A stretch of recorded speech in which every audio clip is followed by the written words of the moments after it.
Okay, तो हम कर रहे हैं हाइपोथेसिस टेस्टिंग। ठीक है, हाइपोथेसिस टेस्टिंग हम कर रहे हैं फॉर मीन के लिए।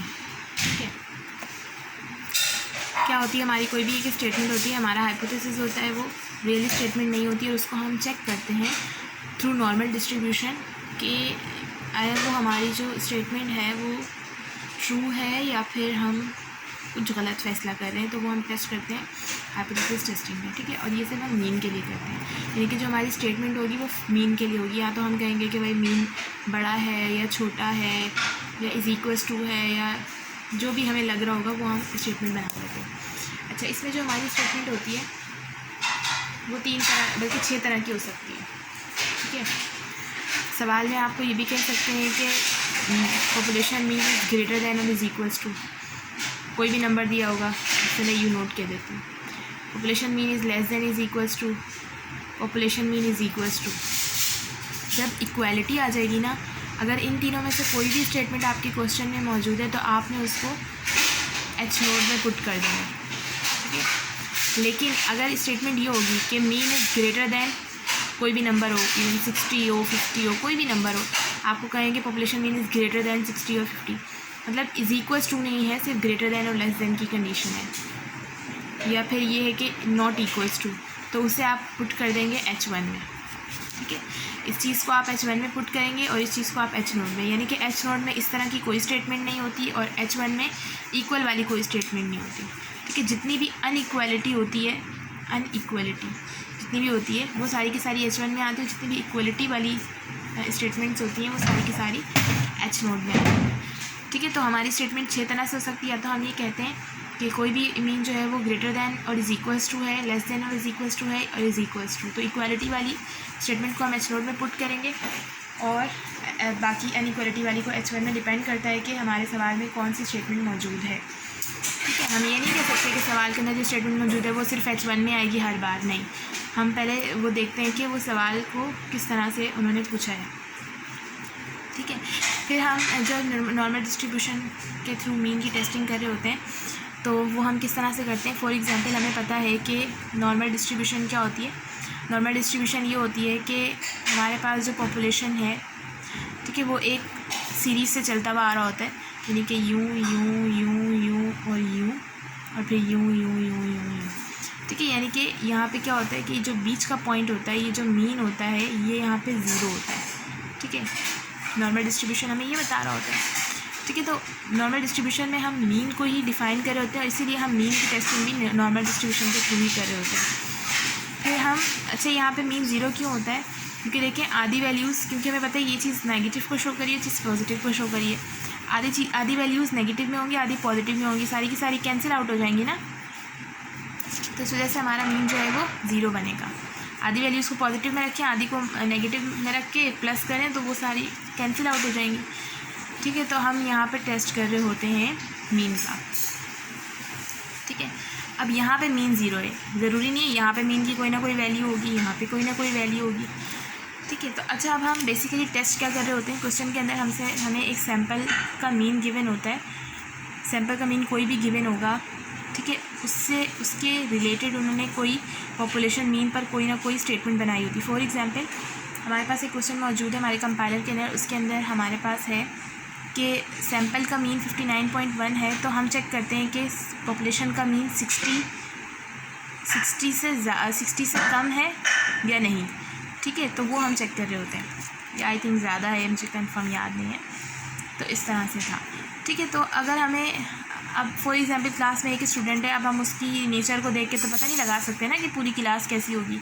इसी तरह से जब हमारे पास सैम्पल मौजूद होता है, फॉर एग्जांपल मेरा सैम्पल 59.1 है, तो मैं एक सैम्पल के मीन को लेकर ये तो नहीं बता सकती कि पूरी पॉपुलेशन का जो, अब ये फॉर एग्जांपल किसी भी एंटिटी को उठा के उन्होंने उसका मीन लिया होगा। फॉर एग्जांपल किसी की हाइट का अगर मीन लिया होगा, कोई सैम्पल उठाए होंगे और उनकी हाइट का मीन 59.1 आ रहा होगा,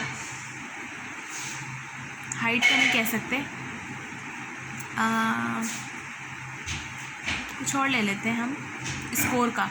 अगर स्कोर का, मैंने सैम्पल के स्कोर का मीन लिया और उनका मीन इतना आ रहा है, तो ज़रूरी तो नहीं है कि पूरी क्लास के जो स्टूडेंट्स हैं, अगर मैं उन पूरे का मतलब पॉपुलेशन का मीन लूँ तो वो 59.1 आए। हो सकता है कि 59.1 से ज़्यादा हो और हो सकता है कि कम हो। है ना।